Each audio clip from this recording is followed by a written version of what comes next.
सभापति महोदय, आदरणीय सभापति महोदय, पिछले साल सितंबर में इस गरिमामयी सदन के समक्ष मैंने एक विस्तृत वक्तव्य ईस्टर्न लद्दाख में भारत चीन सीमा पर हुई डेवलपमेंट्स के बारे में दिया था। मैंने यह बताया था कि चीन द्वारा पिछले वर्ष अप्रैल मई 2020 के दौरान ईस्टर्न लद्दाख की सीमा के समीप भारी संख्या में शस्त्र बल तथा गोला बारूद आदि इकट्ठा कर लिया गया था। चीन द्वारा एलएसी के आसपास कई बार ट्रांसग्रेशन का भी प्रयास किया गया था। हमारी सशस्त्र सेनाओं ने उन सभी प्रयासों के दृष्टिगत उपयुक्त जवाबी कार्रवाई की थी। राष्ट्र के साथ इस सदन ने भी उन वीर भारतीय सैनिकों को श्रद्धांजलि दी थी जिन्होंने भारत की सीमा की रक्षा करते हुए अपना बलिदान दिया था। आज मैं इस सदन को कुछ और महत्वपूर्ण डेवलपमेंट्स के बारे में बताना चाहता हूं। सभापति महोदय, पिछले वर्ष सितंबर से दोनों पक्षों ने एक दूसरे के साथ मिलिट्री और डिप्लोमेटिक चैनल्स द्वारा संवाद स्थापित कर रखा है। हमारा यह लक्ष्य है कि एलएसी पर डिसएंगेजमेंट तथा यथास्थिति हो जाए ताकि पीस एंड ट्रैंक्विलिटी पुनः स्थापित हो सके।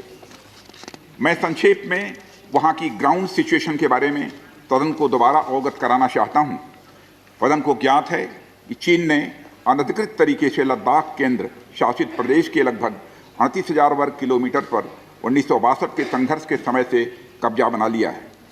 इसके अतिरिक्त पाकिस्तान ने अनधिकृत तरीके से पाक ऑक्युपाइड कश्मीर में भारत की लगभग 5,180 वर्ग किलोमीटर भूमि तथा कथित चीनो पाकिस्तान बाउंड्री एग्रीमेंट 1963 के तहत चीन को दे दिया है।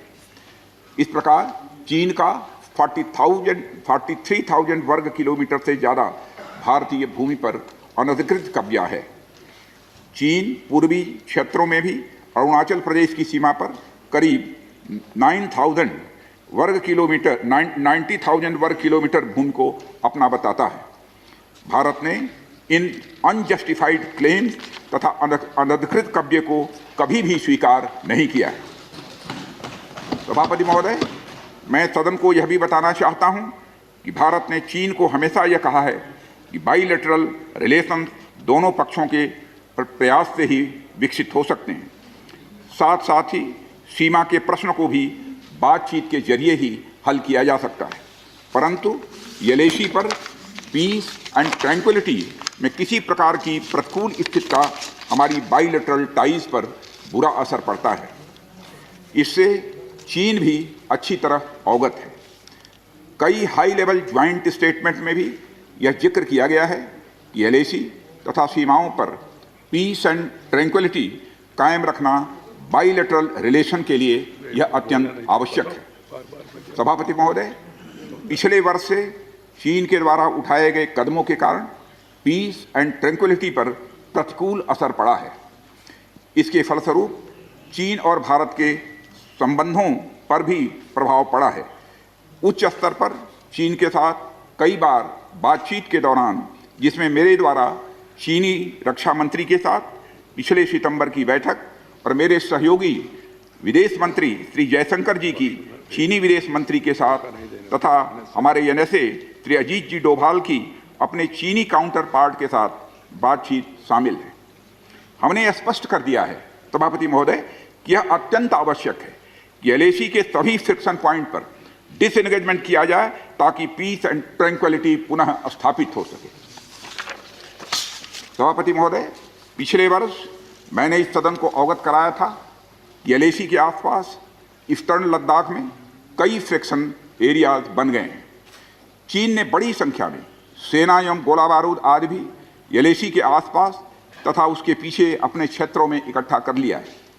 हमारे सशस्त्र सेनाओं द्वारा भी भारत की सुरक्षा की दृष्टि से एडिक्वेट तथा इफेक्टिव काउंटर डिप्लॉयमेंट भी किए गए हैं। मुझे यह बताते हुए सभापति महोदय गर्व महसूस हो रहा है कि भारतीय सेनाओं ने इन सभी चुनौतियों का डटकर सामना किया है सभापति महोदय, तथा अपने शौर्य एवं बहादुरी का परिचय पेंगांग त्सो के साउथ एवं नॉर्थ बैंक पर दिया है। सामरिक दृष्टि से महत्वपूर्ण कई क्षेत्रों को चिन्हित कर हमारी सेनाएं कई पहाड़ियों के ऊपर तथा हमारे दृष्टिकोण से उपयुक्त अन्य क्षेत्रों पर भी मौजूद हैं। भारतीय सेनाएं अत्यंत बहादुरी से लद्दाख की ऊंची दुर्गम पहाड़ियों तथा कई मीटर बर्फ के बीच में भी सीमाओं की रक्षा करते हुए अडिग हैं और इसी कारण हमारा एज बना हुआ है। सभापति महोदय, हमारी सेनाओं ने इस बार भी यह साबित करके दिखाया है कि भारत की संप्रभुता एवं अखंडता की रक्षा करने में वे सदैव हर चुनौती से लड़ने के लिए तत्पर हैं और अनवरत कर रहे हैं। सभापति महोदय, पिछले वर्ष से मिलिट्री एंड डिप्लोमेटिक लेवल पर चीन के साथ हमारा संबंध बना रहा है। इस बातचीत में हमने चीन को यह बताया है कि 3 सिद्धांतों के आधार पर हम इस समस्या का समाधान चाहते हैं। फर्स्ट, दोनों पक्षों द्वारा एलएसी को माना जाए और उसका आदर किया जाए। दूसरा, किसी भी पक्ष द्वारा यूनिलेटरली स्टेटस को बदलने का प्रयास न किया जाए। तीसरा, सभी समझौतों का दोनों पक्षों द्वारा पूर्ण रूप से पालन किया जाए। सभापति महोदय, फ्रिक्शन क्षेत्रों में डिसएंगेजमेंट के लिए भारत का यह मत है कि 2020 की फॉरवर्ड डिप्लॉयमेंट जो एक दूसरे के बहुत नज़दीक हैं वे दूर हो जाएं और दोनों सेनाएं वापस अपनी अपनी स्थायी एवं मान्य चौकियों पर वापस लौट जाएं। सभापति महोदय, बातचीत के लिए हमारी स्ट्रेटजी तथा अप्रोच माननीय प्रधानमंत्री जी के इस दिशा निर्देश पर आधारित है कि हम अपनी 1 इंच जमीन भी किसी और को नहीं लेने देंगे। हमारे दृढ़ संकल्प का ही यह फल है कि हम समझौते की स्थिति पर पहुंच गए हैं। इन दिशा निर्देशों के दृष्टिगत सितंबर 2020 से लगातार मिलिट्री एंड डिप्लोमेटिक लेवल पर दोनों पक्षों में कई बार बातचीत हुई है कि इस डिसएंगेजमेंट का म्यूचुअली एक्सेप्टेबल तरीका निकाला जाए। अभी तक सीनियर कमांडर्स के स्तर पर 9 राउंड्स की बातचीत हो चुकी है। राजनयिक स्तर पर भी WMCC यानी working mechanism for consultation and coordination of India China border affair के तहत भी बैठकें होती रही हैं। सभापति महोदय, मुझे सदन को यह बताते हुए खुशी हो रही है कि हमारे इस अप्रोच तथा सस्टेन्ड टॉक्स के फलस्वरूप चीन के साथ पैंगोंग लेक के नॉर्थ एवं साउथ बैंक पर डिसएंगेजमेंट का समझौता हो गया है और इस बात पर भी सभापति महोदय इस बात पर भी सहमत हो गई है कि पैंगोंग लेक से पूर्व से पैंगोंग लेक से पूर्ण डिसएंगेजमेंट के 48 आवर्स के अंदर सीनियर कमांडर स्तर की बातचीत हो तथा बाकी बचे हुए मुद्दों पर भी हल निकाला जाए। सभापति महोदय, पैंगोंग लेक एरिया में चीन के साथ डिसएंगेजमेंट का जो समझौता हुआ है उसके अनुसार दोनों पक्ष फॉरवर्ड डिप्लॉयमेंट को phased, coordinated and verified manner में हटाएंगे। चीन अपनी सेना की टुकड़ियों को नॉर्थ बैंक में फिंगर 8 के पूरब की दिशा की तरफ रखेगा और इसी तरह भारत भी अपनी सेना की टुकड़ियों को फिंगर 3 के पास अपने permanent base Dhan Singh Thapa post पर रखेगा। इसी तरह की कार्रवाई साउथ बैंक एरिया में भी दोनों पक्षों द्वारा की जाएगी। ये कदम आपसी समझौते के तहत बढ़ाए जाएंगे तथा जो भी निर्माण आदि दोनों पक्षों द्वारा अप्रैल 2020 से नॉर्थ एंड साउथ बैंक पर किया गया है उन्हें हटा दिया जाएगा और पुरानी स्थिति कायम कर दी जाएगी। सभापति महोदय, यह भी तय हुआ है कि दोनों पक्ष नॉर्थ बैंक पर अपनी सेना की गतिविधियां जिसमें परंपरागत स्थानों की पेट्रोलिंग भी सम्मिलित है को अस्थायी रूप से स्थगित रखेंगे। पेट्रोलिंग तभी शुरू की जाएगी जब सेना एवं राजनयिक स्तर पर यानी डिप्लोमेटिक लेवल पर आगे बातचीत करके समझौता बनेगा। इस समझौते पर कार्रवाई कल से नॉर्थ एंड साउथ बैंक पर प्रारंभ हो गई है। यह उम्मीद है इसके द्वारा पिछले साल के गतिरोध से पहले जैसी स्थिति बहाल हो जाएगी।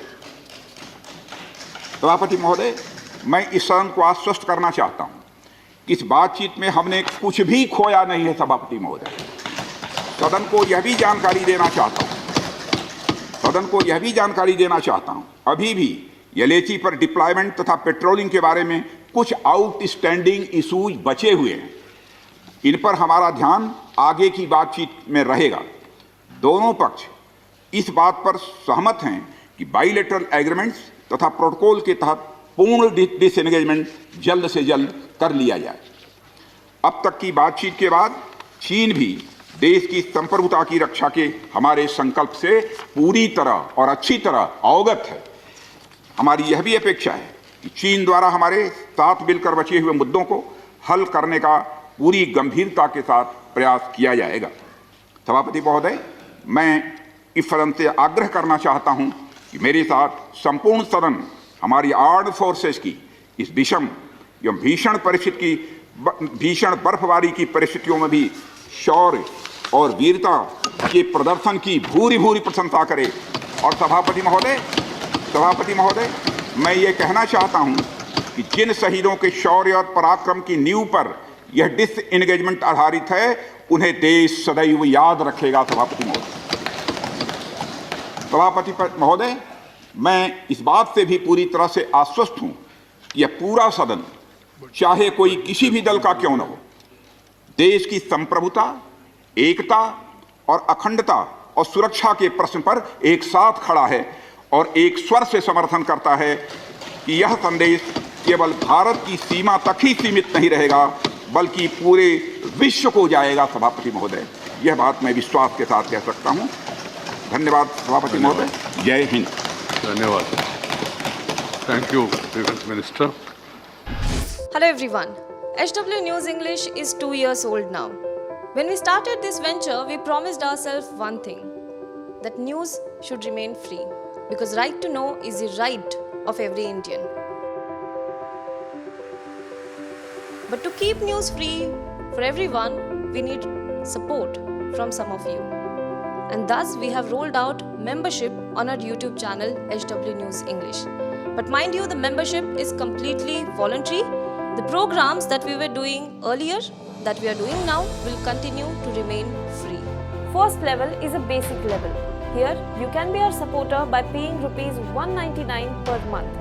This membership gives you certain perks and benefits. The perks include unique badges in front of your name,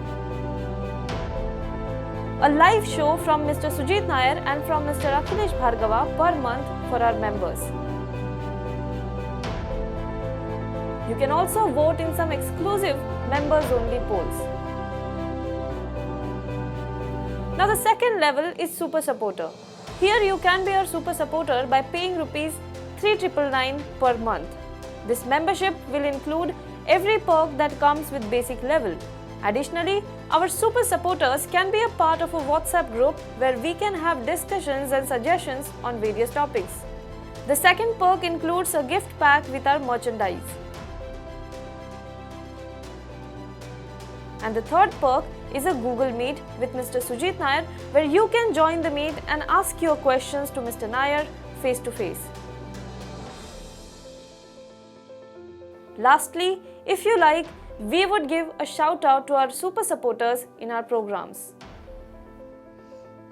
So, hope to see you soon with our badges.